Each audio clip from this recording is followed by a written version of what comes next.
Good day, Kavibal, and welcome to our Learn at Home Facebook Live.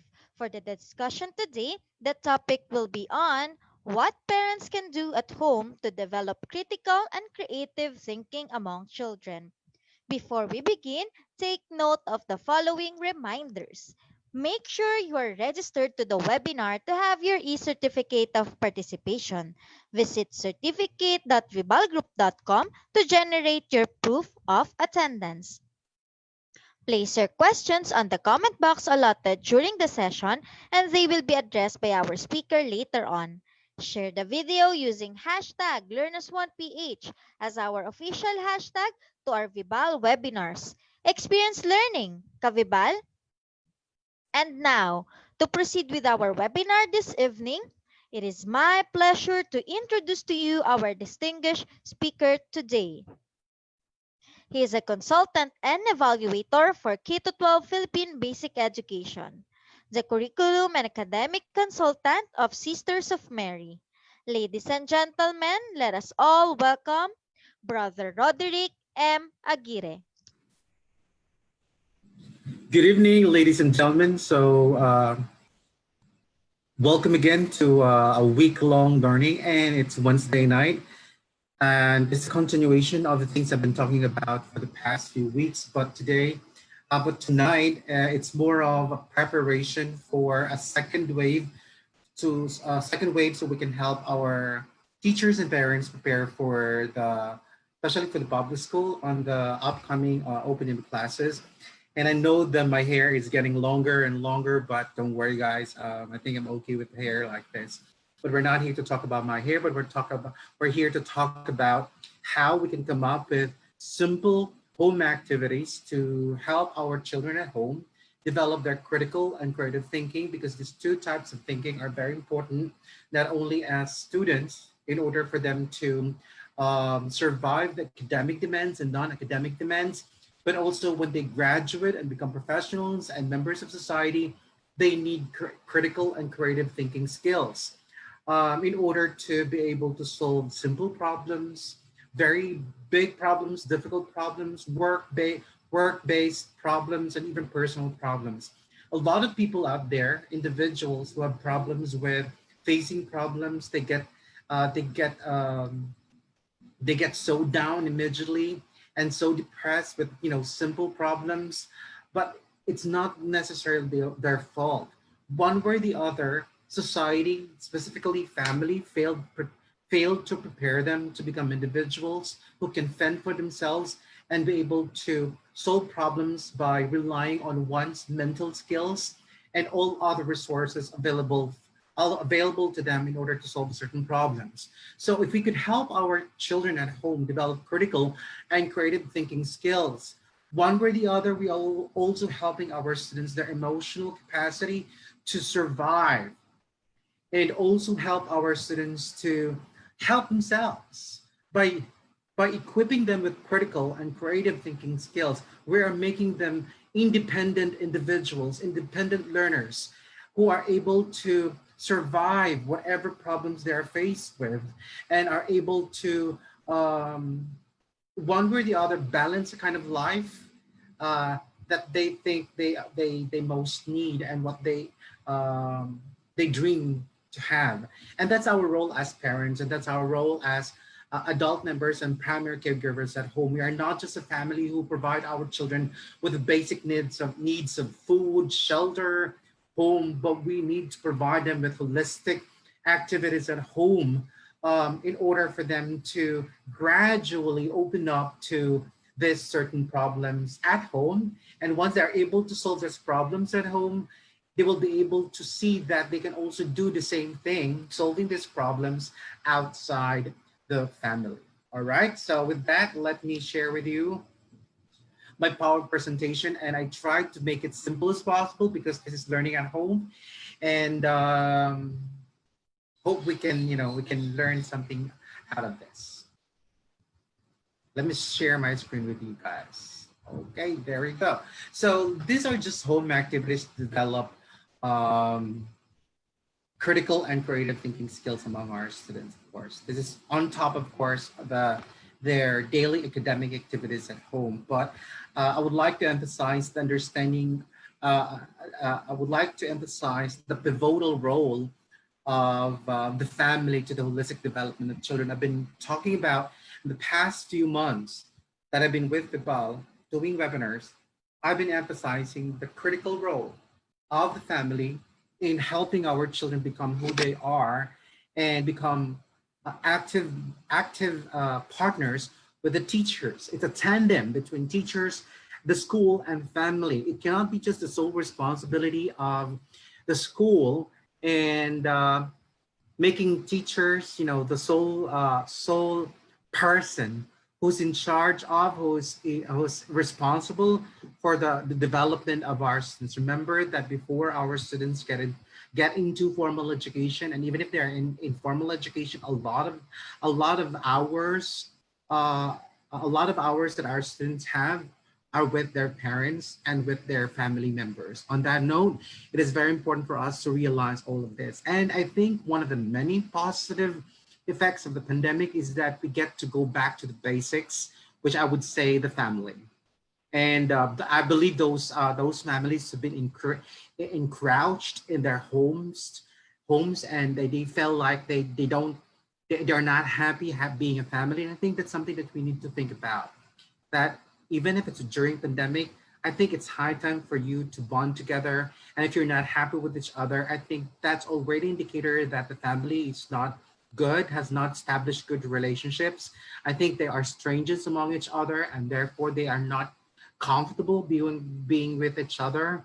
But if you know that and you realize this and you acknowledge this deficit relationships at home, then I think we can do something about that. And I think it starts with the realization of parents, because they are the ones who are supposed to start this kind of activities at home, not the children. Children cannot be the parents of their parents, especially right now. Like especially if their kids are still, learners, they're still students, they're still kids. It's still the primary responsibility of the parents. Probably when your kids get, older and they already have their own jobs, that's when they take care of the parents. But nonetheless, um, being parents, our responsibility will never end, even if our children are already with families and even if they already have, their own lives. Not our role as a parent will always be there to guide them and to help them realize their goals in life. All right? Ang dami ko nung sinabi, no? So, ano pa lang yun, title page pa lang yun. All right? Okay, so let's proceed to the introduction. I'm not going to uh, uh, give you the outline of the presentation due to the realization. I realized that I've been doing this for the past 3 months already, and you guys have been following me. I suppose some of you guys have been, constantly following my sessions, my webinars, and I believe that you already know the flow of my presentation. But remember, come October, this will be this Friday, I will have a whole new different way of presenting my presentation to you guys. So stay tuned, and it will be more interactive and more analytic in a way, so that one way or the other I involve you with the process of my presentation. And I hope you do your part when I do that. Okay, so I would like us to for the introduction, I would like us to, I'm not gonna do myths and busting because this is LAH Learn at Home. I would like us to understand the major functions of the family in the holistic development of children. I believe that all individuals who graduated or even took high school and finished their college degrees, and even I'm doing MAs, and especially for teachers out there and for parents out there, we took sociology and we took introduction to psychology, and one way or the other, we have been taught the function of the family being the most basic and smallest unit of institution in society, and its role in the continuance and propagation of the culture of a certain society. All right. On that note, let's have this.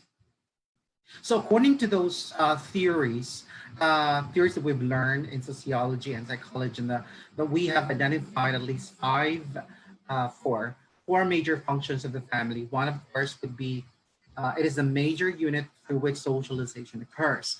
Our kids, our individuals, are able to socialize, have this behavior, this attitude and personality that allows them to socialize and adjust to different types of people. Therefore, it is not, if our students have problems adjusting to society, I would say that its basic root is not the school, but its basic root is in the family.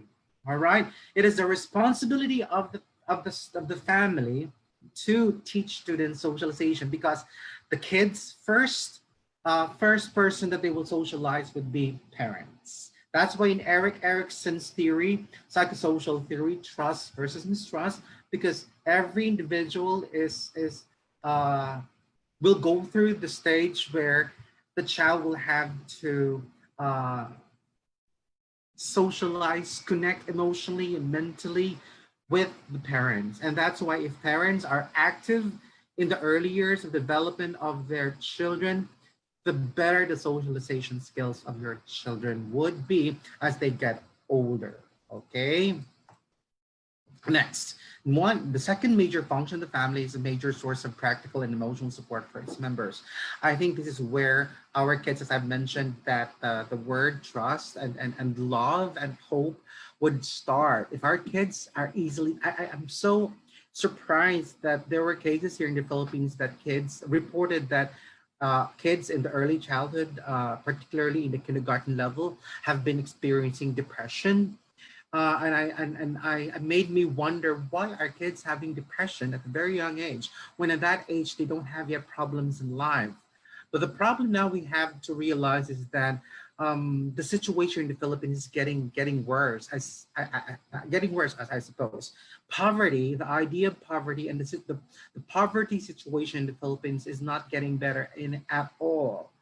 Our government has not done anything about that. If not the government per se, but society has not done anything about this. And a lot of families are, especially with the pandemic, a lot of families are having problems right now. And if you think these families are having problems, just imagine the kids. They're growing up in a family where um, it's dysfunctional.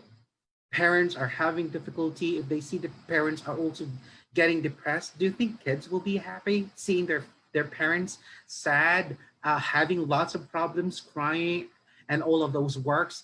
I definitely would say that a lot of the problems of our kids are because of what they see in the family and the emotional input and atmosphere that they are raised in the family would definitely contribute to what they feel and how they perceive the environment. And hope that as we realize that even if we are in the level of poverty, it is really our responsibility as family to do something about the emotional atmosphere at home.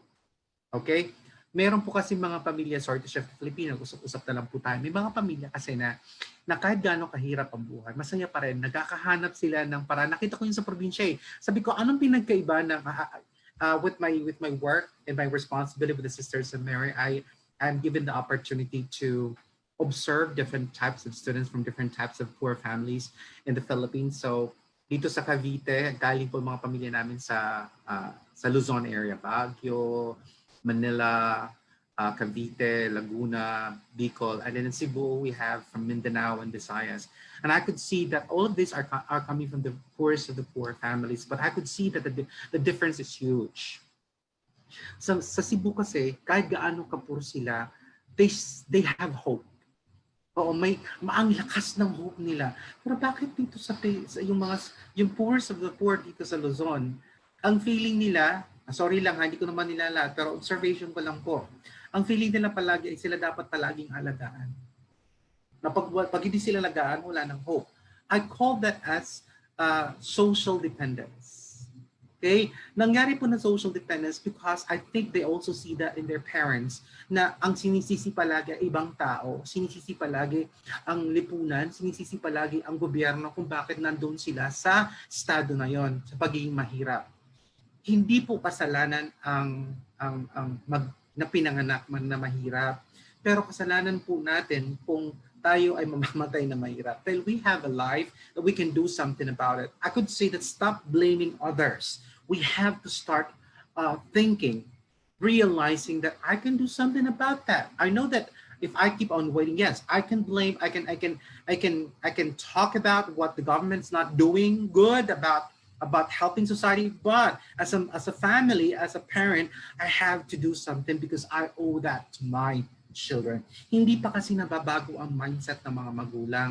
Ang mga magulang natin sa Manila, ang tingin nila palagi ay sila dapat ang bibigyan ng pansin ng lipunan. Remember, we are the smallest unit in the family. Mali at ang pagkakaturo sa atin na ang pamilya nakakatulong sa lipunan. Dahil pag natulungan ng pamilya ang lipunan sa pagpuproduce ng maayos na mga tao, ayos na mga bata, nakaka-contribute sa lipunan, ang lipunan din nakakatulong sa it's a cycle. If this is what we want for our society, then we have to start with changing the mindset of parents. And this is what I'm trying to say here, the major function of the family. So parents out there or teachers out there, wag natin papakita sa mga bata natin na we keep on blaming. Let's be critical.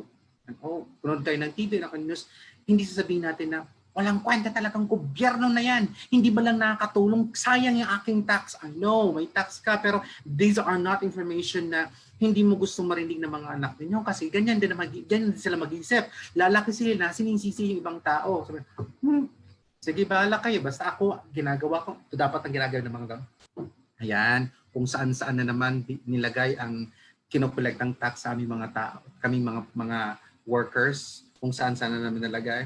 Sige, bahala sila. Basta ako ginagawa kong trabaho ko, ang aking responsibilidad sa lipunan at ang ginagawa ko ay ginagawa ko ng responsibilidad sa aking mga anak kasi pinapalaki ko mga anak ng tama at wala ako inapakang mga tao at maayos ako namumuhay. Sige, responsible din ko. Hindi nila gagawin na ng trabaho, sila ang may kasalanan. Pero pag hindi ko ginawa ang aking trabaho, kasalanan ko yon. Ganon, kasi ganon po ang naririnig ko noon sa aking mga magulang. Ganon din ang naririnig ko noon nung ako'y lumalaki. Ang lipunan namin, so ang mga bata, paano sila mag-isip, ang kanilang emotional support is based on the family and the society that they grow up with. So if you can only change the adult society so that it could support the development of our kids at hindi ito ang naririnig ng mga bata, I think we will have a better society. All right. The third major function of the family is it helps regulate sexual activity and sexual reproduction. Okay? So dito nakikita ng mga bata na ano ang role ng isang magulang na bakit kailangan niyang alagaan ng mga bata at bakit may responsibilidad siya at bakit hindi dapat nag-aasawa ng maaga na hindi pa handa financially, emotionally, and mentally. Kasi pag nakita ng mga bata na hindi dysfunctional ng family, they see that having a different relationship outside the family and having their own family at a very young age is more of escape from that family. So nangyayari po, gumawa siya ng bagong pamilya to escape the problems in the family. So it becomes more a vicious cycle. So if we could just nurture the family within the family, the sexual ideas of the students and the major responsibility as a parent na ayoko muna mag-asawa. Kasi ang hirap pala maging mga magulang kasi kailangang alagaan kami, kailangan alagaan ng mga bata, uunahin ng mga bata, palaging mauuna ang mga anak kaysa sa sarili nila. So kung ganun pong pagpapalaki ituturo natin sa mga bata, they will see that sexual activity is more responsible. It's a more responsible perspective of looking at sexuality and the sexual reproduction. Okay? Mas healthy po ang kanilang tingin doon. Pero mayroon pa akong problema po dito. Depende po rin yan sa pinapanood nila ng mga bata at ng mga magulang sa bahay. So kung paano pinapanood ng mga magulang sa bahay ay tungkol sa young relationship, yung mga telenovela po lang. I'm sorry but I have nothing against, not that I don't have nothing against. I have something against our big broadcasting agencies in the Philippines because they are not good.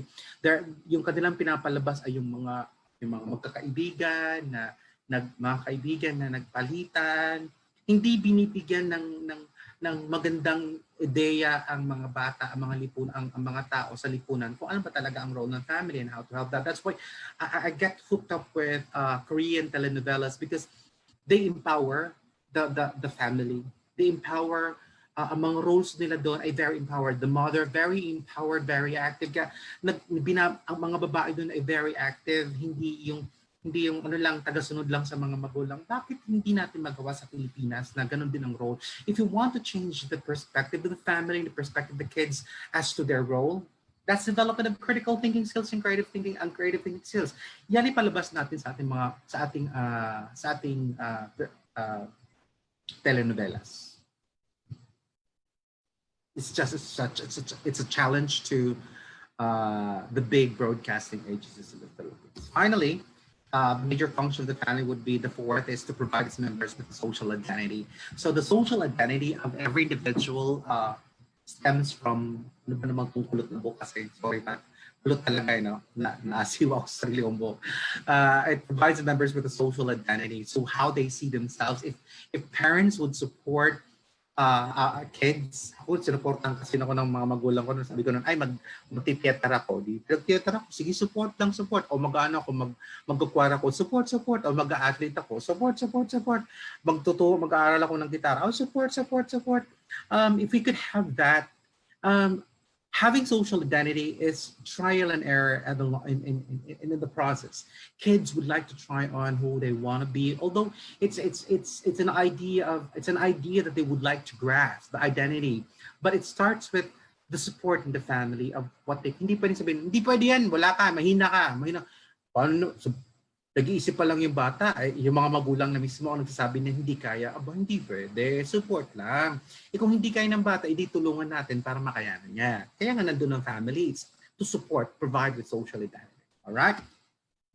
So I would like to end my introduction. And my introduction pa lang po yun, but a way to introduce my topic for this evening.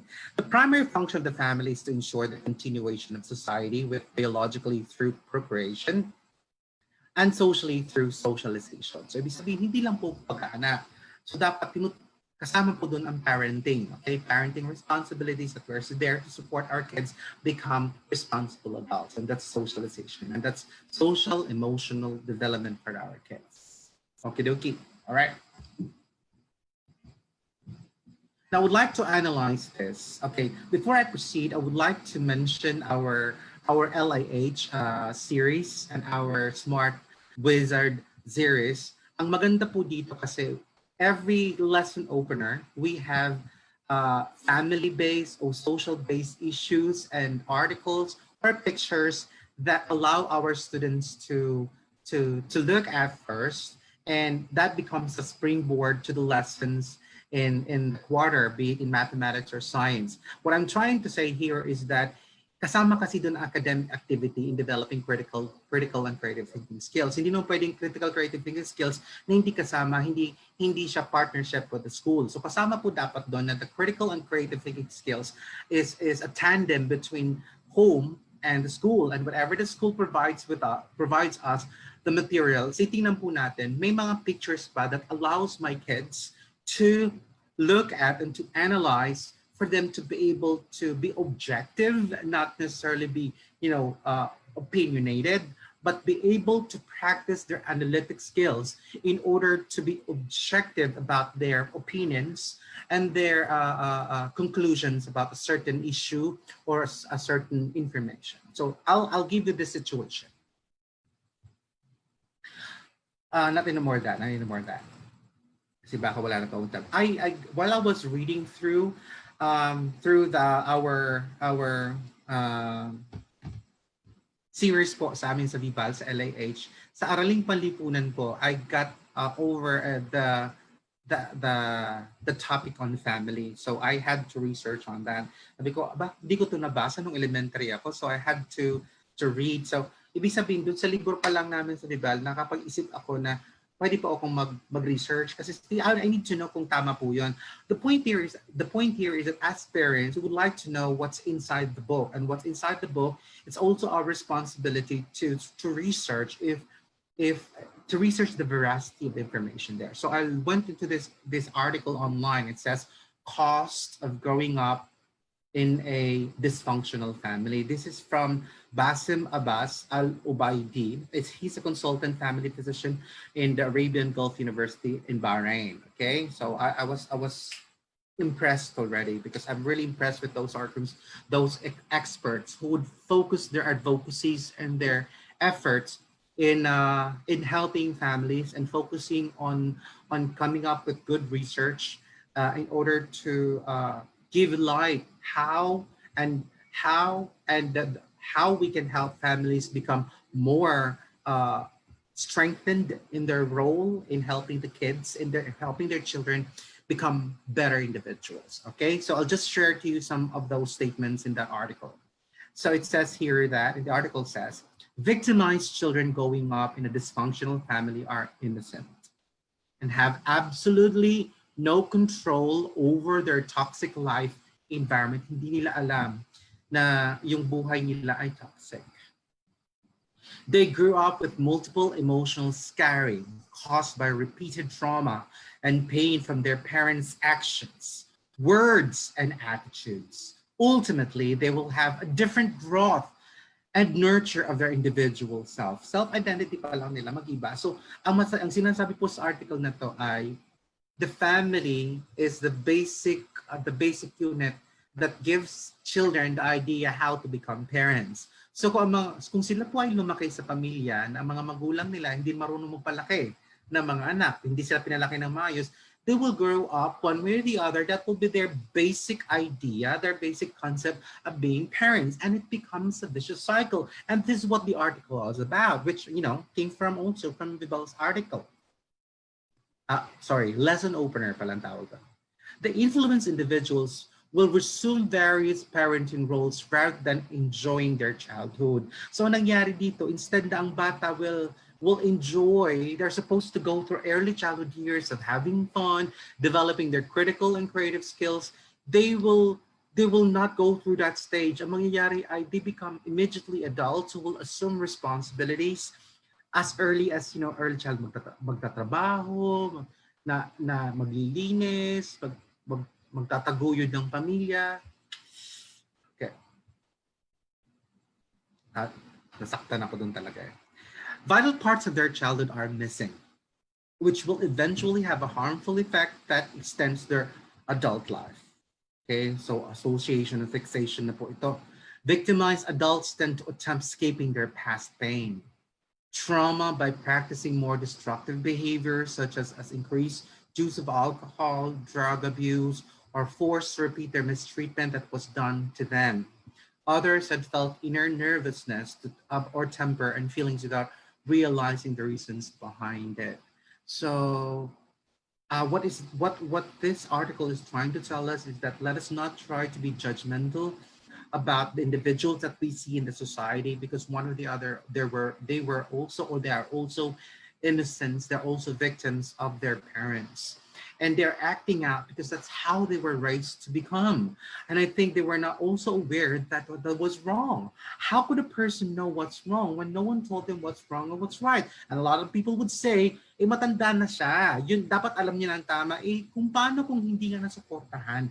Yung basic idea ng early childhood years, 0 to 8 years old, the foundation of concepts. Kung lumaki siya sa ganoon, paano na nga lang? I think that's the reason why, that is the reason why it is very important for us to make sure that we train our children to become parents as well, right? So, train din natin mga magulang, okay? And next, others had felt tapos na pala tayo dyan, okay? Let's continue. They frequently reported difficulties in forming and sustaining friendly relationships. Hindi makapag-sustain ng relationship. Yung ang hinahanap nila sa relationship, di nila alam kung hinahanap nila. Palagi nagkipag-away. Parang palagi siyang defensive lahat. Wala na siyang matras. Parang siya na lang palagi ang may malaking problema. Keeping a positive self-esteem, struggling in trusting others, distrust and control laws, and denying their own feelings and reality. Frequently, healthy families tend to return to their normal functioning after the life family crisis passes. Conversely, in a dysfunctional family, problems tend to be long-lasting because children do not get their previous needs. Therefore, the negative pathological parental behavior tends to be dominant even in their adult lives. So it's a cycle, a vicious cycle. So just imagine the poorest of the poor, the poorest of the poor families in the Philippines, that they are not able to provide for their children the basic needs, especially because they have to work all all throughout the day, and they're not able to take care of their children, like supply emotional and mental activities to them. Kasi nga, ubos ang oras sa paghahanap ng trabaho, pagkakayod. So, wala nang time kung hindi yung mga bata mag-isa sa bahay. Basta, yun na lang ang kanilang perspective ng kanilang role as a family. So, what will happen then? Growing up with the negative idea of having parents. Healthy families are not always ideal or perfect. Okay, they may infrequently possess some of the characteristics of dysfunctional family, but not all the time. So these are the characteristics that the article shared about characteristics of a healthy family. So hopefully you can make this as a checklist for you to see. Number one, allow and accept emotional expressions of an individual's character and interest. Ibig sabihin, inaalaw nila mga bata na magsabi ang kanilang mga emosyon. Kahit pa'y nakakasakit ng damdamin. Kagaya nung sabi ng pamangkin, kasi I always encourage my pamangkin. Sabi ko, pag-gising ko ng umaga, tapos biglang kinis ko sila, Uncle, your breath smells bad. So ibang mga magulang, magalit na. Sabi ko, kasi I-encourage ko sila magsabi ng totoo. Sabi ko, I'm sorry. So uncle has to go to the toilet first and brush your teeth. You should do too, okay? So kasama po doon kasi pag pinagalitan po natin ang mga bata na nagsasabi ng kanilang nararamdaman, pero tuturuan lang po natin ang tamang pagsabi, hindi yung pasigaw, yung healthy way of expressing their their emotions and ideas. By doing that, it becomes healthy. And marirelease ng bata na mas gusto pa nila maging open sa mga magulang nila kaysa other friends. They will not be looking for others to share their problems. Diretso sila sa pamilya. Pero kung ang mga bata lumalaki sa pamilya na pag nagsabi ng totoo, papagalitan, ang marirealize ng bata ay di na ako magsasabi kasi pag nagsabi ako ng totoo, pinapagalitan ako. So I think truth is not important. I think lying is more important. Diba? That's so sad. So, remember, ang mga bata talagang matalino yan. And do you think that's the good critical thinking skills that you would like your kids to realize that as they grow up, telling the truth is not right, but making a lie just, to make the person not angry at you? May mga ganun bakit may mga bata sa elementary, sa high school, nagsasabi ng hindi nagsisinungaling na, dahil lumaki sila sa pamilya na truth is not accepted. What I want to hear is something that I want to hear, not the truth. Diba? Ang sakit nun, ang hirap nun. Kids would grow up in a very dysfunctional family. I'm sorry. Next, obvious and consistent rules in the family and boundaries between individuals are honored. Rules, consistent. Like sabi ko, hindi pwedeng pumasok sa kwarto niya uncle pag wala si uncle ha. Or kung kailangan yung kunin ang gamit, may gamit gusto kong hiramin kay uncle sa loob ng kwarto, you have to ask permission. So may mga rules. Gising sa umaga. So consistent lang po ito na hindi pabago-bago. So once kids grow up in a very consistent environment, consistent rules, they would become better individuals. Okay?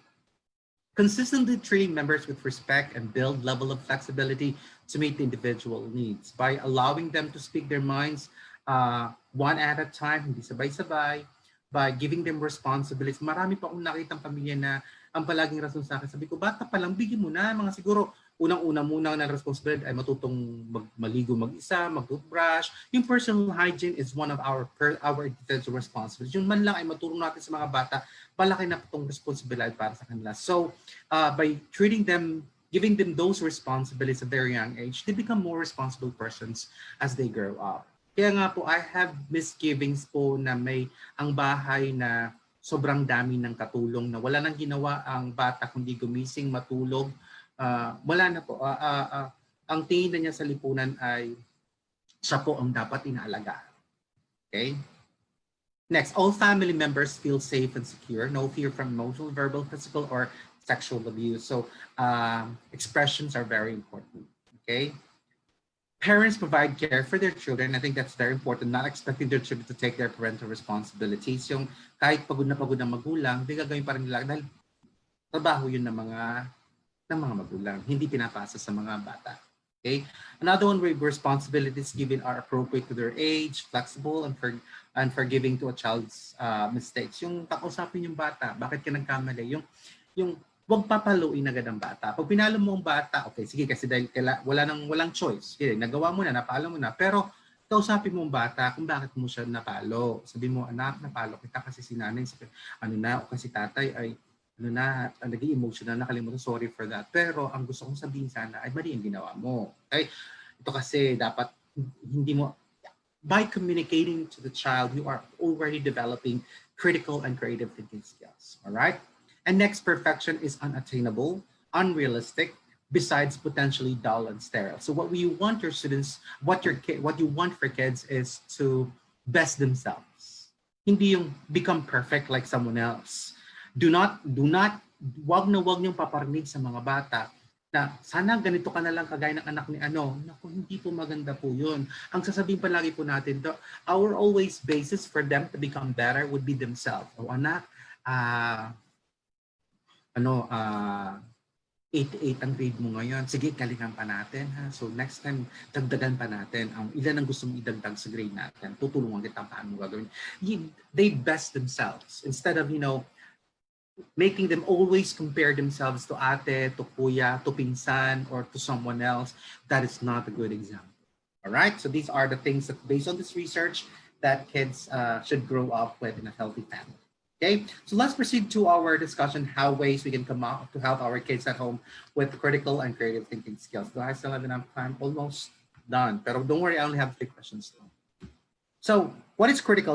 Let us have a common understanding of what critical and creative thinking is. Okay, sorry kasi early dinner po ako. Okay, so critical thinking skills are teaching our children to observe. Okay? Hindi yung daldal ng daldal. May time na pagsasalita at may time sa pag-observe. That's why it's nice to have silent time. Okay? Sana may silent time tayo sa bahay or any activity before doing anything else. Or think about, or you can always tell your kids by saying na, isipin mo muna bago ka magsalita. Hindi naman kasalanan yung mag-isip muna bago salita. Kaya may mga magulang ng ganito, sina, sumagot ka! Ano? Hindi ka sasagot? Di pa nga. Paano makakasagot ka ang bata ay nag-iisip pa, na pinapractice pa sa niya ang observation. Iniisip pa niya, paano ko ba sasabihin to na hindi siya lalong mga gagalit? Pero kailan pag hindi ako, sa utak ng bata yun ha, pero ngayon pa lang, hindi pa lang ako nagsasalita, galit na siya. Tapos pag nagsalita ako, sumasagot naman ako, ano ba talaga ang gagawin ko sa buhay? Oo nga naman mga teachers, ano nga naman mga magulang, parents, ano nga naman ang gagawin ng mga bata? Saan sila lulugar? Pag gusto nyo silang pasagutin, pero pag sumagot, bakit na sila sumasagot? Come on people. Ano ba talaga? So, ito lang po masasabi ko sa mga magulang. If you are already angry, pag galit kayo, magpaupa muna kayo. Kagaya na sinasabi ko sa mga pamangkin ko. Sorry, I'm always using my example. Sabi ko sa mga pamangkin ko, Uncle is not feeling well right now, and I'm angry about, I heard what you did. And I might be able to physically hurt you. So give me time to rest first. I'll go to my room, and then when I call your name, that's when you get to my room one by one. Okay? Alam ka nila. Okay? Okay, Uncle. Sorry po, Uncle. Mga ganyan na sila. So by doing that is that you give them the idea that it's better to think. Isipin mo muna ang mga bagay-bagay bago ka gumawa. Ano kaya ang pros and cons na to? But again, they're not born with that. We have to model that. Critical thinking is also modeled how it's done at home. We are not born with that. We are nurtured to have it. Okay, nurtured, not natured. Okay. Next would be analysis. Yes, of course, you have observed. But remember, kids at a very young age, they're egocentric. They only see perspectives, their own personal perspectives. So it's better that we talk to them. Hindi pwedeng may nagawa silang kasalanan, tapos sabi niya, hayaan mo na, marirealize nila, mga bata pa yan. Hindi pwede. Kahit bata pa yan, may ginawang kasalanan, you have to sit down and talk to the child. Okay? Hindi yung papaluin na lang agad. Okay? May mga magulang kasi na have problems with communication skills. Parang nakukornihan sila sa pagkinakausap. Or parang hirap na hirap silang kausapin ng mga bata. Bakit po? Dahil hindi rin sila pinalaki ng ganon. Parents who have problems communicating with their kids also have had problems when they were kids communicating with their parents. So it was a vicious cycle. Siguro, again, I had a better way of communicating with my mangkin. Although napapalo ko sila kasi at times talaga na paulit-ulit. Kasama yun sa rules namin pang 3 beses na ha. Talagang ano na ha. Sobra na yon. So anyway, rules namin sa bahay. Kasi ganun ako lumaki. Pinalaki ng mother namin. Sa school din namin, sa Divine Word, ganun din naman. There will always be consequences of our violations of the rules and regulations. So analysis po yun. Ano ang pros and cons? Hindi lang observation. Because if you observe, it could be just your perspective. But you have to analyze. You have to teach kids how to analyze in both perspectives. Perspective of the other person and your perspective. Okay? Next would be inference. Yung pagpo-project ng ano kaya mangyayari kung itong sasabihin ko? Ano kaya mangyayari pag hindi naman ako ng salita? So we're teaching our kids to foresee, okay?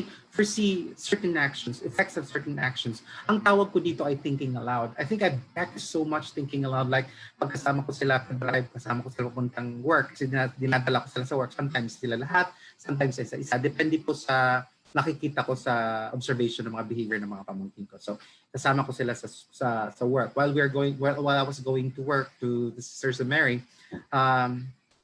pinapa-observe ko sa nila, ano kaya kung hindi ako sumunod sa traffic rules? What do you think will happen? Ay, hindi pwede kasi nga we have to abide by the rules. So, ganun ba, Uncle? So, while I was thinking aloud, siya rin yung pamangkin ko engages in the same thoughts. So, it has to be modeled.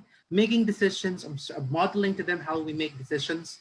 Kaya to me, it's very important that we have during dinner, doon nag-uusap-usap talaga ang mga bata. And going to sleep too is very important. For me, it's a very good part of the day. Okay, communication is one part of critical thinking skills, because no matter how good you are in your thoughts and how you analyze information, and you're not able to convey and tell other people, especially the members of the family, of what you feel and what you think, wala po rin. Hindi po, minsan ang miscommunication sa pamilya ng mga bata at ng mga anak at ng mga magulang, hindi lang within parents and kids, but also between parents, mag-asawa. Communication problema. Bakit? Hindi naman manghuhula yung mga magulang eh. Hindi naman manghuhula mga bata kung anong sabihin ng mga magulang dahil tahimik lang. Sabi ng mga magulang, makuha kasi sa tingin. Bakit? Mababasa ba ng mga bata ang mata mo? I understand na pwede po natin, ang tawag po natin doon ay non-verbal. But remember that the non-verbal way of communicating is more of a support to verbal. So sa mga bata, mas importante pa rin, kinakausap pa rin sila. Okay? Importante na yung mga anak, naiintindihan nila verbally kung ano ang sinasabi ng katawan mo. Okay? Nagalit ka ba? Okay. Communicate. Alright? So, kaya siguro ako mareklamo, matanong. I think it's just isa yan po yan sa mga sinasabi palagi sa akin ng mga institutions na napupuntahan ko. Matanong ako kasi pinalaki ako na huwag kang matakot magtanong.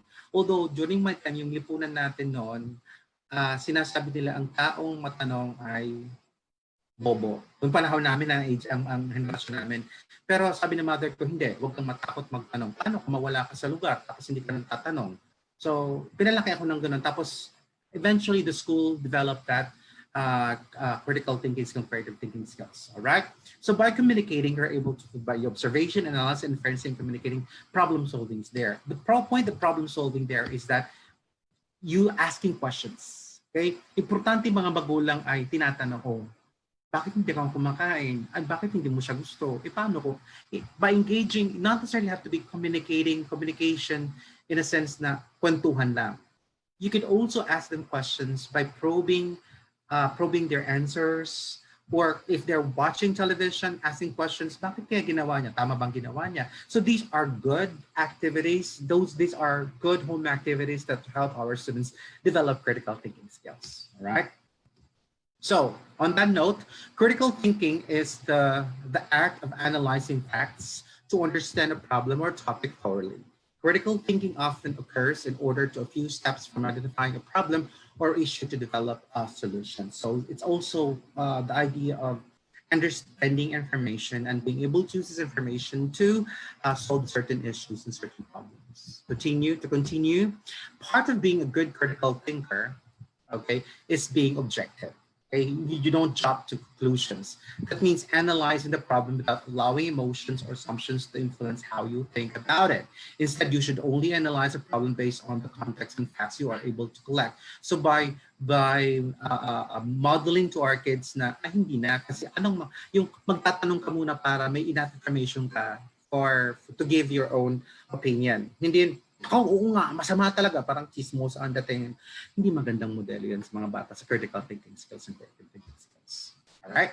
And finally, we have critical thinking skills are essential in every industry and every career level, from entry-level associates to top executives.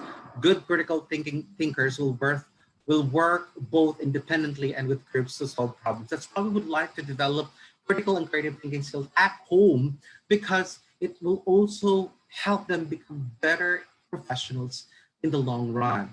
Okay, magagamit nilang yan for life. Okay.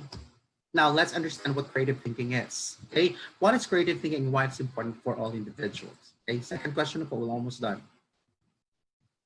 All right, one. Creative thinking requires critical thinking, observation, analysis, inference, communication, problems. So lahat ng diniscuss natin kanina tungkol sa critical thinking skills are all basics of creative thinking. If we want our students to be creative, therefore we have to engage them in critical thinking activities. Okay? Add on to critical thinking skills would make them more open-minded. They would see that there are differences. They will be more accepting and more understanding, not just tolerant, but also accepting of differences in society. Halimbawa, may mga magulang na, sorry ha, may kapitbahay namin nung dati. Nako, huwag kang magpaglaro sa maitim na anak ng kapitbahay natin kasi pag maitim, madumi. Hala, paano yun? Maitim ako, kung madumi. Tapos ang sagot ng mga hindi okay lang kasi medyo may kaya yan sa buhay. Ano? Yung ba ang basihan? So, pag ganun ang narinig ng mga bata, na yun ang basihan ng pagkikipagkaibigan, lalaki yung mga bata na ganun din ang kanilang, the way they think. So, are we teaching them open-mindedness? No, we would like to teach our kids that differences. In fact, our society, the world, is always about diversity. It's always about differences. And accepting our goal as individual is to go past the differences and look at the similarities, that we are all human beings. Yun lang po yun eh. Yung hindi tingnan. Kaya nga nagkaroon ng mga racism dahil sa mga pamilya na yan. Oo, the way these individuals were raised. They were close-minded. They only see white as the best. They only see the color of the skin. They see social status. Na yun lang po. That's not something that we would like our kids to grow up with in terms of thinking. Open-mindedness, okay? Organization is also discipline is very important. Organizing their thoughts. That's why having good schedules and sticking to the home schedule is very important, so that our kids would have a way of organizing their thoughts. Like, kung hindi nagawa, anong plan B mo? Ang plan C? Something like that. So, nasanay kasi ako na kami din na palaging anong plano for this week? Anong gagawin mo? Paano kung hindi nagawa? So, our parents always sit down. My mom would always sit down with me. What's your plan for this week? Okay, tapos dadagdagan niya. Okay, ito ha ang gagawin mo. Kung hindi magawa ng kuya mo yan, you're going to do this. Pero mag-usap kayong dalawa. These are good activities by giving our kids responsibilities and allowing our kids to talk and exchange responsibilities for a time. Helps our students to come up with good organizational skills, work and organization skills. And finally, we have lateral thinking. Lateral thinking is thinking outside the box. I think our generation, my generation, was more of lateral thinking. Bakit po? Walang masyadong mga toys na nabibili noon. Ang ginagawa namin, yung mga tsinelas na hindi nagamit, ginagawa namin gulong, tapos yung mga bote, binubutas namin, tapos meron na kaming toy car. So we were able to think of ways of indigenous materials and create choice for ourselves. So mas importante daw na tulungan natin. Toys are there to help lateral thinking, but if the toy does not allow kids to develop their creative thinking skills. Hindi siya magandang toy. Hindi siya di magandang toy. Kaya nga po, pag ako po nagre-regalo sa mga inaanak ko at sa mga pamangkin ko, I make sure that it develops critical thinking skills. Like at least, there's an element of color, element of size, element of say, organic picture, like kung bear, anong ibig sabihin ng bear. So I'll let them research about it. So these are things that we can, hindi lang tayo makapagbigay ng toys. So when we come up with ideas of, especially for gifts and toys, something that would, develop their critical thinking skills. Huh? All right. So creative thinking skills, ang hirap pala na mayroong ring light, ang init pala sa mukha talaga. So nare-realize ko na ngayon ang pinagdadaanan ng mga artista. just saying. All right. Creative thinking is a way of looking at problems or situations from a fresh perspective that suggests unorthodox solutions. Okay, so wag po natin papagalitan ng mga bata. May mga bata, isang sagot merong nagsabi sa akin na magulang nun. Kasi sir, meron pong brother, kasi po may nakita po ako yung anak ko po kinakausap ang sarili, tapos yung posporo, parang ang tingin niya ay iba po. Sabi ko, maswerte ka, ang anak niyo nagpa-practice ng lateral thinking. He is thinking of other uses of these things. Sabi niya, hindi kayo nababali yung anak ko. Hindi po siya nakabaliw. Siya po ay naging creative. The child is practicing creative thinking because you don't buy them toys, like toys that, like other kids. They see other things in your house as something else. So if that's the case, then support it. Huwag mong sabihing baliw ang anak ninyo. Eventually po tayong mga adults po, we engage in those what we call a self-talk. Di ba? We engage in self-talk. Tayo po ang kinakausap natin ng sarili kasi by engaging in self-talk, we are able to analyze saan tayo nagkamali at paano natin ma-improve ang sarili natin. Okay? Ako nga, mukha ako talagang baliw. Sabi nga nila sorry ha, experience ko ulit. Sabi ng mga uncle ko nun kasi I would drive from Manila just to go home to later. So magdadrive lang talaga ako nun. Tapos sasabihin nila, paano mo nakaya mag-isa ka lang nang nagdadrive? I talk to myself. And then I entertain myself. I don't need other people to entertain me. I can always entertain entertain me. I could always, ganon. I could make myself laugh. Sabi nila, hindi kaya baliw? Hindi. I'm happy with myself. I know how to, sino bang nakakilala sa sarili natin? Kundi sarili ko rin, di ba? The best person who can understand myself is myself. Kung ang ibang tao nakakilala pa sa atin, aba, anong ginawa mo sa sarili mo? That's what we want our kids. Make them engage in creative thinking, especially, talking to themselves. Self-talk, that's good creative thinking activity. All right? And finally, we have creative thinking can be stimulated both by an unstructured process such as brainstorming and a structured process such as lateral thinking. So dito na ang pagtulong po ng creative thinking pa po ay papasok na po dito yung teacher, like the collaborative activities, having role plays, having certain responsibilities, certain project and school that they need to finish with other classmates in a group. So these are things that develop our kids. So wag po sana mga magulang sabihin, ha? May mga kaibigan ka naman, sabihin mo sa teacher mo na ikaw na lang mag-isang gagawa niyan. Kaya niyo mo mag-isa yan. Hindi lang po yung, remember that the goal of teachers are doing this not just for solitary learning style, but also as a social learning style that because in eventuality, our kids will be part of an institution where they have to work with others. Sabi nila, hindi. Kasi gusto ko ang anak ko ay maging boss. Kung boss siya, wala siyang pakikisama, may kisama pa rin siya sa kanyang mga tauhan. Wala pong trabaho sa mundong ito na hindi kailangan natin makisama. And that's part of developing creative thinking skills for our kids. Okay? Last question na po. So these are the ways, and my suggestions pa lang po. What are home activities that will support children's critical and creative thinking skills? I will go for more of a general perspective and then suggest you some simple activities. 1, provide a space for creating. So hindi kailangan elaborate talaga ng kagaya na ginawa ko sa bahay na talaga mayroong play area. It could be a corner in your house where they put their toys, where they put their drawing pads and their coloring pads, all of their academic part. Basta magkaroon lang talaga ng space where they can play, tapos doon nila ibabalik. Basta may space lang siya. It doesn't have to be elaborate, doesn't have to be luxurious, but just, provide them with the space. My table, my chair, Doon po. Mas masaya na po mga bata. Ako nga, binigay lang sa akin ng mother ko was a box. Okay? It's a huge box. At tapos yung ginawa ng mother ko, may mga section. This is for your crayon, this is for your pen. Ang box. That was my space.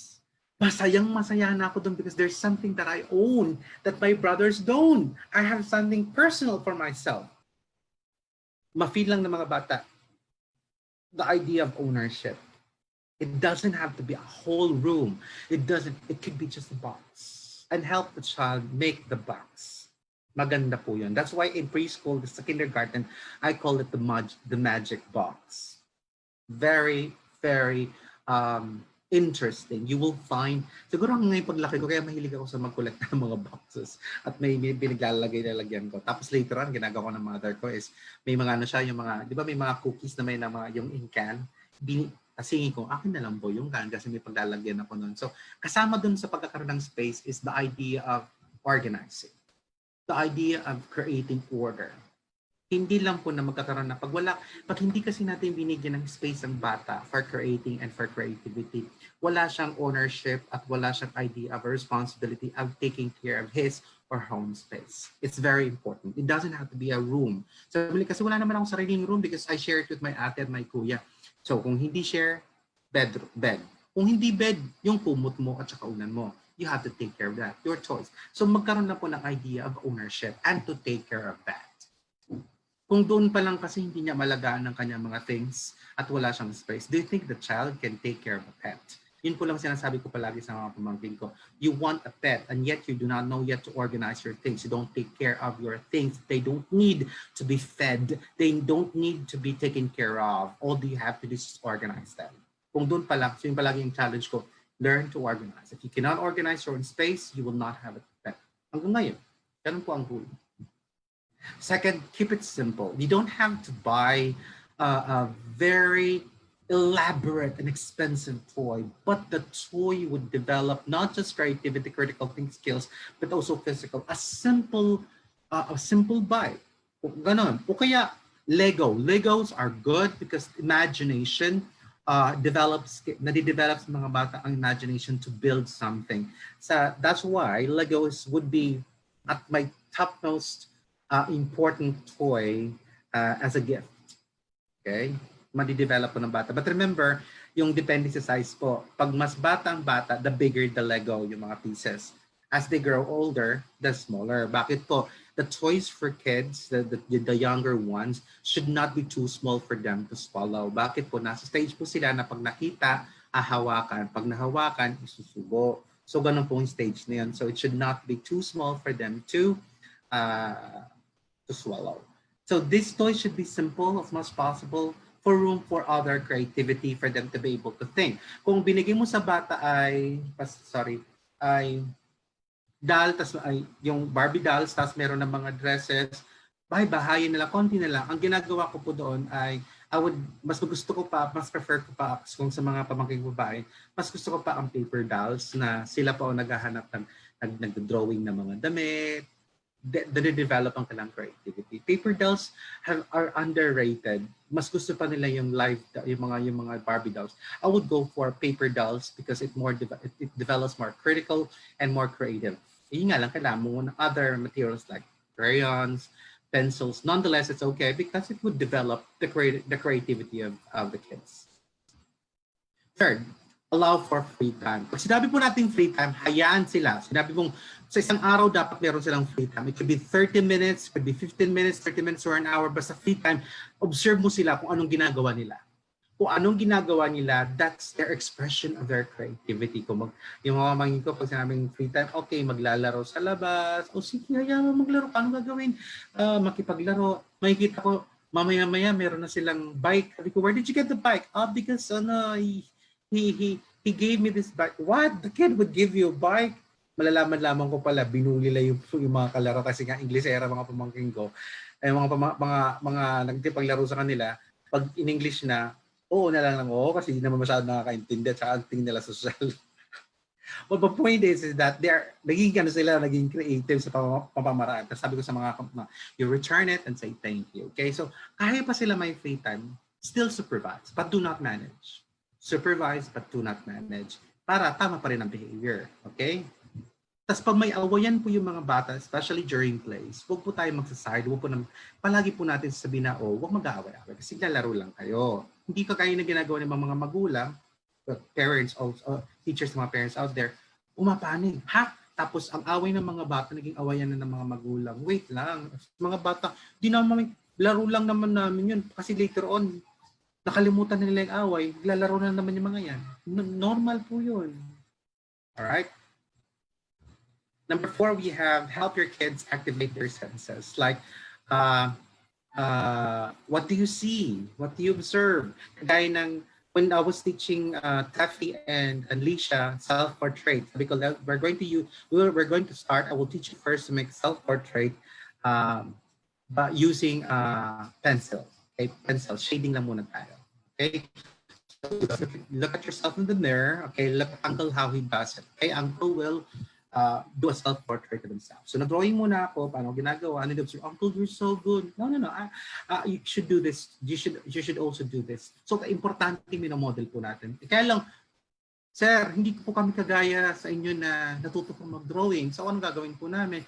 Di kung hindi kayo mag-drawing, mo kayo mag-model kasi masisira din ang modeling ng mga bata. So ang gagawin mo, just be there and supervise. Okay, kaya mo yan, anak.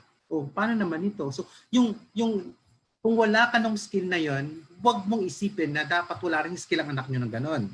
So, dapat meron din sila. So, ang kids talaga dumadaan sa stage ng pag-drawing. So, huwag mong sabihin, di ba ako pag-drawing yan kasi wala naman asawa ko, hindi nga marunong mag-drawing.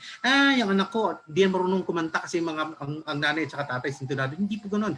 Dadaan sa stage nun. Kung wala po tayo na, we have to support them with that. Okay? Support lang tayo kung wala tayong skill na gano'n. Next, we have number 5. We have discuss creativity openly and regularly. Observe the 2 pictures. Yung isa, yung mga activities sa bahay. Para sa akin kasi importante ang breakfast, lunch, and dinner kasi it's time for people, for the members of the family to talk about things and openly. Doon po ako lumaki ng ganyan.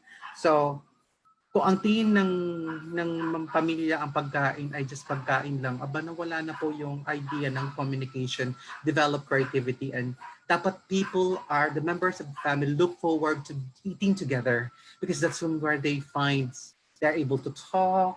So, bigyan po natin ng importansya ang eating together during mealtime. Okay, that would definitely help us discuss creativity openly and regularly. Ibalik po natin yun. I think that's one thing of what's good about the pandemic is binalik po natin yung basics ng being together, seeing the activity of eating together as something that is worthwhile and something that we look forward to every day. Okay? Next, we have cultivate creative critical thinking skills. So, ito po yung sinasabi ko na kung anong inisip ng bata, support lang po tayo. Kagaya na may time ng hindi lang support pala. It's also to make them also monitor their own thoughts. Panahon kasi namin may diary, at saka merong pang slam book, yung mga ganon. Sana binalik-balik po natin yan, yung paggawa ng scrapbooks, yung paggawa ng journals and diaries because it helps them see ay, ganito pala ako mag-isip noon. Yung binabalikan mo yung mga sinulat mo noon na nababalik po noon. My mom kasi encouraged me, sorry for that. My mom encouraged me to write my poems. So every time I would write, poems every now and then, okay, kung ano basang rule sa bahay, kung ano naisip mo, isulat mo. Kung ano may inisip mo, isulat mo. So pag ganun po, ang ginagawa noon ay my mom would always, di ko alam na kinukolect niya pala. Siya lang kukolect noon. Kasi ako, I would just scatter it anywhere. Kasi hindi naman niya sinabing itago ko. Then, nung mamatay yung mother ko, nung inaayos ko ng mga gamit ko, doon ko lang nakita na doon na yung mga, tinago niya lahat ng aking mga medal, ang aking mga ribbon, mga awards, tapos yung mga poems ko. And I felt so like, everything, monitored pala lahat ang ginagawa sa akin. My point here is that, hindi naman po, ang mother ko, hindi naman po psychologist, pero she did a good job at it. Kasi ganun din siya pinalaki. So if we could just go back, journals are good activity, diary are good for kids. So bibigyan mo lang sila. Yung mga pamangkin ko, meron talaga silang papers. Ang ginagawa nila sa diaries nila, mga drawings, their thoughts, they draw what they're, kasi di pa naman sila writers. Mga bata pa preschool, grade 1. So, hindi pa sila with words. Ngayon, nagsusulat na lang sila ng words. Point there is that bigilan po natin na for them to monitor their own thoughts. Pag hindi natin sinimulan kasi sa young age, mahirap kasi pagdayarihin ang mga high school at saka college. Mahirap po yun. Okay? The younger, the better. Number 7, avoid managing. Okay? Huwag yung bawal lang ganito, bawal lang ganito. Marami akong narinig sa mga magulang na gadgets. No, ito po sinasabi ko, let us not see gadgets because the gadgets at home can also be a way to help our kids develop their critical and creative thinking. So in fact, maganda kasi marami silang makikita ng mga sets. Kaya lang po, controlling po natin. Supervise but not manage. Do not stop them. Manage, supervise like how many hours a day, at ano lang titingnan nila, tapos talk about kung anong ginawa, paano nila ginamit. Yun, kung meron silang Facebook, then supervise it, but not manage it. Okay? So, kung ano kanila mga social media. While I was browsing over TikTok, natutuwa talaga ako na yung mga may TikTok ng pamilya na yung sila mismo are having fun together, pero hindi yung pranking the mother, pranking the father. I don't like that. Yung ano talaga, yung having fun together, like they eat together and then they share their own, anecdotes and jokes. That's a good way of, having family time together. Again, I would say supervise but not manage. Finally, help kids pursue their passions. Kung ano ang gusto nilang gawin, gusto nilang mag-dance, wag po tayong killjoy. Okay? Sabi kasi, sinasabi palagi sa mga parents and mga teachers, the inadequacies and limitations of the adults, of the parents and the teachers should not be the inadequacies and limitations of our children. Statement ko po yun, so you can quote that. Hindi po dapat maging limitasyon ng ating kabataan ang limitasyon ng mga nakatatanda. Dahil they can be more than the adults. Okay? Finally, we have take time for your own creativity. Ikaw din. Kasi dapat nakikitaan din ng mga magulang, ng mga bata, na creative ka din. But in your own way. Like, you could, watch movies, pero yung movies together, tapos pinapractice mo yung think aloud, pinapractice mo yung self-talk, o kaya pwede rin magtanim-tanim ka, o kaya kung may alaga ka, alaga mo yung aso ninyo, pakaliguan nyo. These are simple ways that, show creativity. Hindi yan kay creative. Minsan kasi ang inisip ng mga tao, creativity, art. Hindi lang art. Kundi responsibilities are ways of showing creativity to our students, thinking outside the box, how you do things. In fact po, yung pagpapakita sa mga magulang, sa mga bata kung paano ka magluto is already a way of teaching kids creativity. Cooking is a creative activity. Ano pa? Paglalaba, yung separate ng white sa colored, those that bleed, that do not bleed, are also ways of helping kids' creativity, showing them, modeling to them simple household chores. Doing these things with the kids are all critical and creative thinking skills. So wag lang po natin wag lang po natin utusan ng bata, maglinis kayo ng ganito, maglinis kayo together. Kung paano ginagawa, para makita nila kung so pwede pala unahin ko ang sa paghuhugas ng pinggan. Kailangan ko pala unahin ang baso kasi yung mas malapit sa bibig. So yung rule pala nun ay yung mga utensils sa mga gamit na pagkain, yung unang malapit sa bibig, yun ang unang huhugasan, something like that. Yung mga ganong ideya, ganong pa ay binomodel sa mga mata, and that's our own creativity. But the question is, kung hindi rin pala tayo nagtatrabaho sa bahay at wala tayong household chores sa bahay, at wala tayong schedule ng mga household chores together, that's a problem that we're facing right now. But with the pandemic, bumalik po tayo sa basics eh. Tayo lahat ang gumagawa sa bahay. So maganda po ang opportunity of staying home and be with our family to help develop critical thinking skills. Remember, observe, analyze, communicate, then problem solving, and make sure that they do simple analysis ng things that they do. Recalling is also one of those things. And thinking outside the box, how to solve certain problems, asking them questions are very important activities. I would just say, be with your kids, have fun with them. All right. So at this point, I'm now going to entertain questions and clarifications from you people out there on the perspective of parents, Susana. Thank you very much, brother. Let us proceed to the question and answer portion. Sumobra Our na. first question is from Camille Ramirez. Any tips po on how to properly manage and set expectations po in our new normal classroom, both for teachers and parents? Okay. When you create those expectations, dapat klaro po yung expectations nyo sa gawain ang support po ng magulang sa bahay. Like ano po ang gagawin ng mga magulang as support? Ano ba ang role nila ngayon? Kasi hanggang ngayon po, ang mga magulang po, may mga narinig po ako talaga at may nakakausap ng mga magulang kasi alam nila, teacher po ako.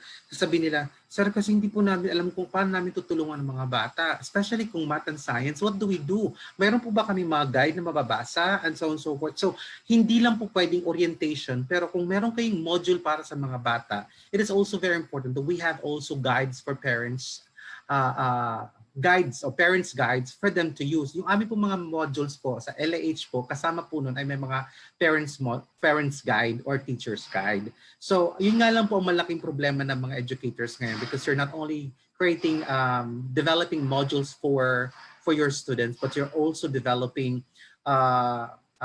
parent guides or teacher guide, may parents guide para masuportahan po kanilang learning. And I would say also that by including activities like asking questions, kasi communication skills should also be developed. It's one of those critical and creative thinking skills, communication, observation, analysis via questions. So one of the things that we should include in our orientation is how parents can use the art of questioning in developing and helping supporting the critical and creative thinking skills of their students. Alas, hindi lahat ng parents po ay marunong gumamit ng tanong or hindi sila marunong mag-formulate ng tanong. So if we could just provide them with all of this support for them. So mga teachers, pakitrain din po ang mga magulang kung paano yung how to formulate questions. Or kung hindi formulate questions dahil ginawa nyo na yung questions, how to ask questions dahil magkaiba po ang skill ng pag-formulate ng questions sa pagsabi ng questions or to deliver the questions. Thank you. So orientation would be what parents should do to support. Mag-iiba po yan by subject pa yan. Hindi kasi nag-iiba-iba kasi ang support ng parents bawat subject area. Thank you. Thank you very much, brother. Our next question is from Eric Takub. How is creativity and imagination important for the development of a child? Okay, it's very, very, very important because it helps them, be able to see solutions of certain problems. Pag ang bata kasi creative, sabi ko nga sa inyo, being creative is, basics of it would be critical. They have to be critical for them to be creative. So for our students to be able to solve certain problems, okay, we need to provide them with this critical and creative thinking skills. By engaging them in such activities, simple activity. Gawain po natin yung mga teachers May activity pero may mga guide questions. Di ba? Okay, pagkatapos ng activity, at the end of the activity, nagkakaroon po tayo ng discussion or analysis of what happened in the activity, what you did good, what you did wrong, paano mo improve. Yung ginagawa natin sa school na mga ganun na face-to-face. Pagdating kasi sa bahay, yun na po ang gawain ng mga magulang. Sila ang tutulong sa mga bata pag-analyze sa sarili nila kasi wala si teacher. On that note, pag hindi ginawa ng mga magulang, yung sinasabi po natin na by engaging with the kids during the academic time and ang sinasabi ko lang ay pwedeng academic time dahil engage nila ang mga bata. Pwede namang yung normal activities lang sa bahay ng household chores by engaging them in communication, in communicating with them, asking them questions, and just simple discussions would develop critical creative thinking skills so that they would see problems as opportunities for them to solve.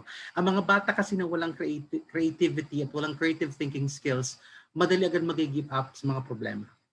Yun po ang one of the disadvantages of not having well-developed creative thinking skills is that people would just immediately give up on a certain issue, then wala na silang maisip na solution. There will always be solutions to all problems in this world. Hindi pwedeng walang solusyon. Magkakaroon talaga ng solusyon. And kung hindi ikaw ang solusyon, there will be other people who could help us with other solutions. Yun lang po ang kailangan natin matutunan ng mga bata na kung hindi mo kaya, pwede mo sabihin sa ibang tao. Alright? So, again, with the pandemic, with the onset of the pandemic, that becomes more of the responsibility of parents at home kasi wala naman po ang mga wala pong mga teachers sa bahay nila. So yung pagiging mausisa ng mga teachers sa school during class time, yun na po ang magiging role ng mga magulang sa bahay. Thank you. Thank you very much, brother. That's all the questions we have for now. Any last reminders po for our viewers for today? Yeah, I just have two reminders. Okay, number one would be parents are the first educators of their children. So, ito po yung sinasabi ko ngayon mga teachers, ang isa sa yata na nakalimutan, pasensya po tayo pero sasabihin ko po yung totoo, ang nakalimutan po ng mga schools, ng mga school administrators, ng division, ng regional office, ng DepEd Central Office is training the parents.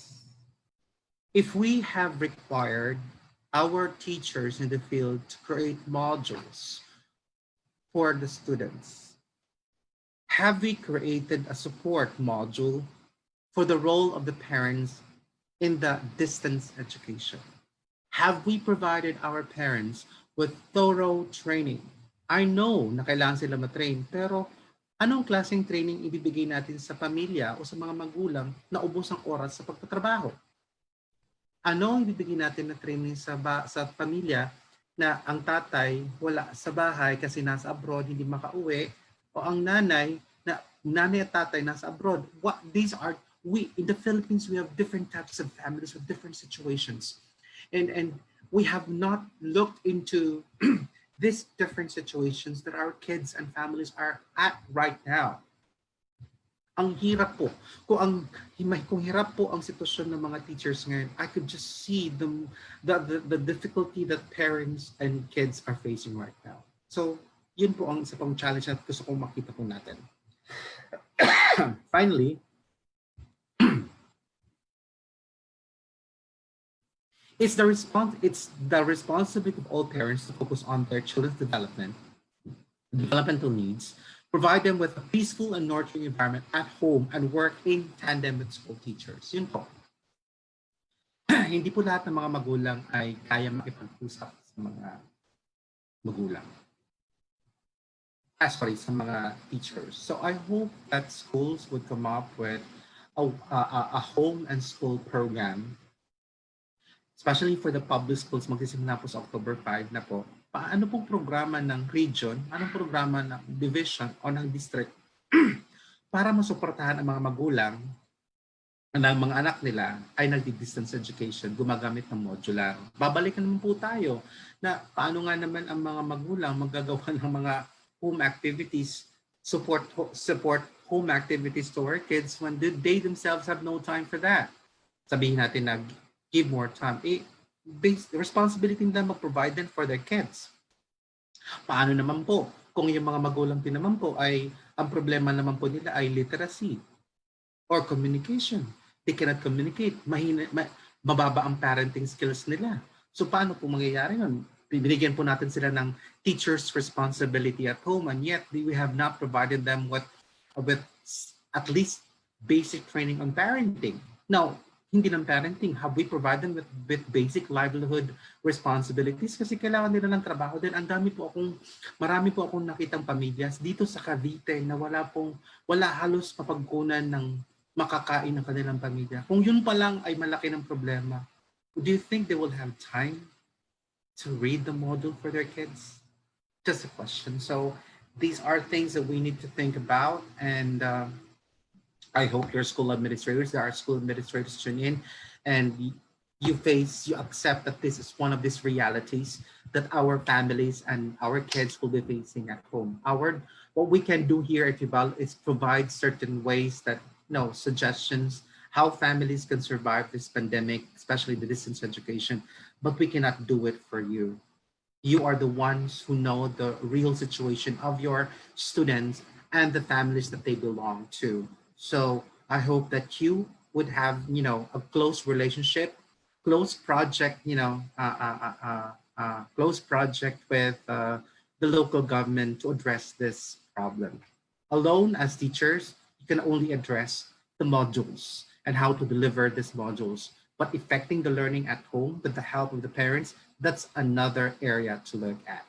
With that, I know that I'm painting a very bleak picture, but if we would like to make the learning of our students worthwhile for this year, school year 2021, 2020, and 2021 during the pandemic, we have to do everything, every aspect that would support the learning of our kids, even if it means we have to support the literacy level, the livelihood of our of the parents of our children.